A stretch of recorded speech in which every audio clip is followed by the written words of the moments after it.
For many Westerners, the Philippines represents an idyllic escape from the high-stress, high-cost grind of life in the US or Europe. With its stunning coastlines and legendary hospitality, it's a top-tier destination for 2026. But moving across the globe isn't just about sunsets and mangoes. It's a complex trade-off. In this video, we're diving into the latest data and ground-level realities to see if the Pearl of the Orient is truly your next home. If you're new to Four Corners Travel, subscribe so you don't miss out on our new videos. If you are coming from a city with predictable subways or wide-open highways, the Philippine infrastructure will be your first major culture shock. Metro Manila still holds the title for some of the worst traffic congestion globally. A 5-mile commute can easily swallow 2 hours of your life. While the government's Build Better More program has introduced new skyways, they often funnel cars into the same narrow Spanish-era streets. Beyond the roads, the paradox extends to utility stability. In provincial areas, brownouts or scheduled power outages are a regular occurrence, and water pressure can be a daily gamble. For a Westerner used to 99.9% uptime for electricity and smooth logistics, the sheer unpredictability of daily movement and basic utilities can be a massive source of frustration. You'll find yourself planning your entire life around off-peak hours just to get to the grocery store or ensure your air conditioning stays on during a heat wave. The second hurdle is what expats call the efficiency gap. In the West, we are increasingly used to seamless, digital-first government services. In the Philippines, despite a push for digitalization in 2026, many processes remain stubbornly analog. Whether you are renewing a visa, getting a local driver's license, or registering a long-term lease, expect to encounter the 3-signature rule. This usually involves multiple physical trips to various government offices, long queues in non-air-conditioned buildings, and a mountain of physical paperwork. There is a cultural concept known as Filipino time, which often bleeds into professional and governmental spheres. For an American used to time is money efficiency, the slow pace of bureaucracy can feel like a personal affront. You cannot rush the system here. You have to navigate it with extreme patience and often a bit of humor. If you're the type of person who loses their cool when a website takes 10 seconds to load, the Philippine administrative loop might be your ultimate breaking point. One of the most significant reasons the Philippines beats out neighbors like Thailand or Vietnam for Westerners is the English advantage. English is an official language here, taught in schools and used in all legal and business documents. For an American, this removes the most terrifying barrier to relocation, the inability to communicate in an emergency. You can walk into a high-end hospital, a courtroom, or a real estate office and speak your native tongue with total clarity. This cultural bridge extends into social life too. You can make deep, meaningful friendships with locals because you aren't limited to tourist phrases. You can understand the humor, the nuances of the news, and the fine print on a contract. In 2026, as more Westerners move abroad to escape isolation, the ability to truly integrate into a community without spending years in language school is an underrated luxury. While provincial clinics may be basic, the healthcare available in major hubs like Makati, Global City, and Cebu is world-class. In 2026, private facilities like St. Luke's Medical Center offer technology and specialist expertise that rival top U.S. hospitals, but at a staggering discount. For an American retiree or digital nomad, the math is simple.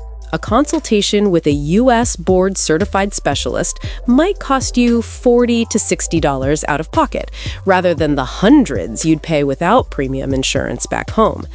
Routine procedures, dental work, and even major surgeries are performed by doctors who often trained in the West, speaking perfect English. This medical tourism standard means you can maintain a high quality of health without the looming threat of medical bankruptcy. For many Westerners, the peace of mind knowing they can access top-tier care for the price of a nice dinner is the deciding factor that makes the Philippines a sustainable long-term home rather than just a temporary vacation spot. You cannot discuss the Philippines without mentioning its position on the Pacific Ring of Fire and the Typhoon Belt. Geographically, the country is one of the most disaster-prone nations on Earth. Every year, an average of 20 typhoons sweep through the archipelago. In 2026, while early warning systems have improved, the physical reality remains. Heavy rains can lead to sudden flooding, and powerful winds can knock out communication lines for days or weeks. Beyond the storms, there is the ever-present, though rare, threat of volcanic activity and earthquakes. For a homeowner or a long-term renter, this means insurance is tricky and maintenance is constant. Tropical humidity and salt air can corrode electronics and buildings at double the speed of temperate climates. If you choose to live in a remote island paradise, you must accept that nature is the ultimate landlord. You are always at the mercy of the elements. The pros column's heavy hitter is undoubtedly the cost of living. In 2026, inflation has hit the West hard, making the Philippine peso's purchasing power even more attractive for those earning dollars, euros, or pounds. For a monthly budget of $1,500 to $2,000, a single Westerner can live a lifestyle that would require $6,000 in a city like Los Angeles or London. This includes a modern condo in a secure building with a gym and pool, eating out at diverse restaurants daily, and even hiring household help like a part-time cleaner or cook, a luxury that is standard for expats here. Your biggest expenses like housing and labor are significantly lower, allowing your fun budget to expand. Whether it's weekend island hopping flights or high-end dining, your money simply goes further.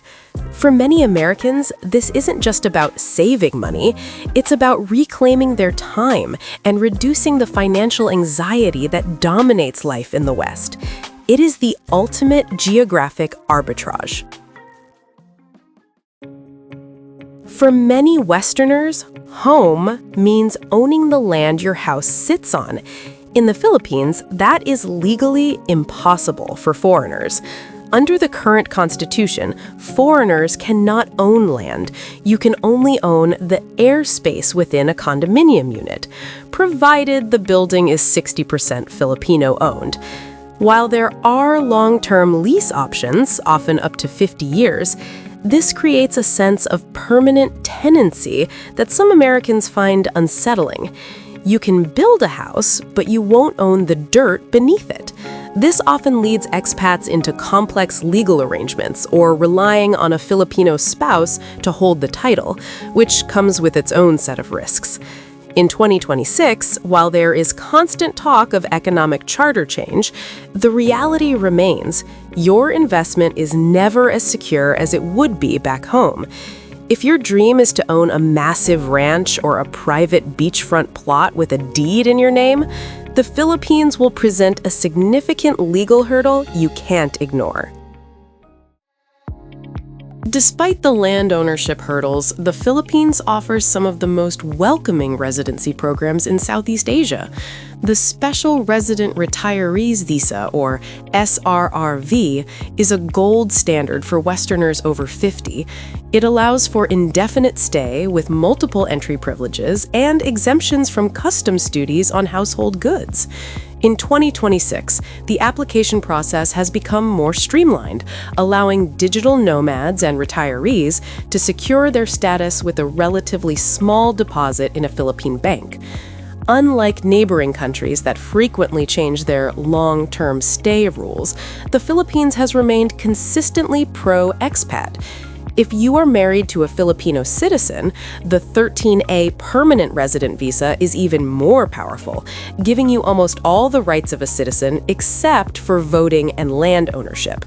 This legal welcome mat makes it much easier to plan a decade-long future here compared to the visa-run uncertainty found in other tropical hubs. It's a country that actually wants you to stay and contribute to the local economy. For the modern Westerner, especially the digital nomad, internet connectivity is as vital as oxygen. While the Philippines has made massive strides in 2026, the digital divide is still a harsh reality. In major hubs like BGC or Makati, you'll find blazing fast fiber, but step just an hour outside the city and you are at the mercy of aging infrastructure.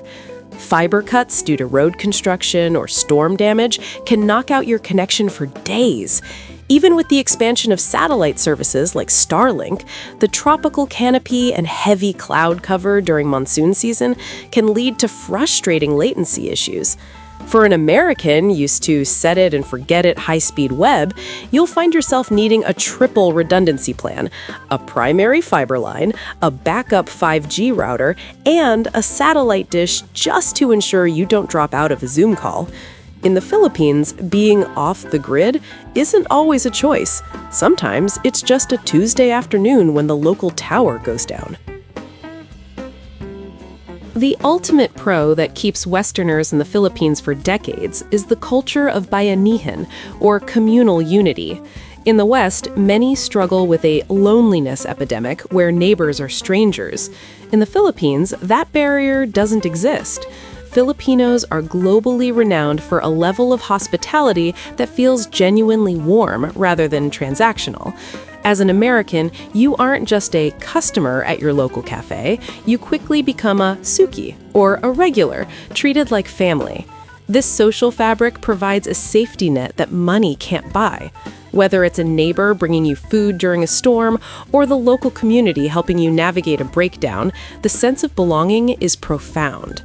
In 2026, as the world becomes increasingly digital and isolated, the Philippines offers a human-centric way of life. You may deal with traffic and slow internet, but you will rarely, if ever, feel alone. For many, that emotional wealth far outweighs any infrastructural headache the country can throw at them. Living in the Philippines is a masterclass in trade-offs. You exchange the clockwork efficiency of the West for a slower, more vibrant, and affordable island life.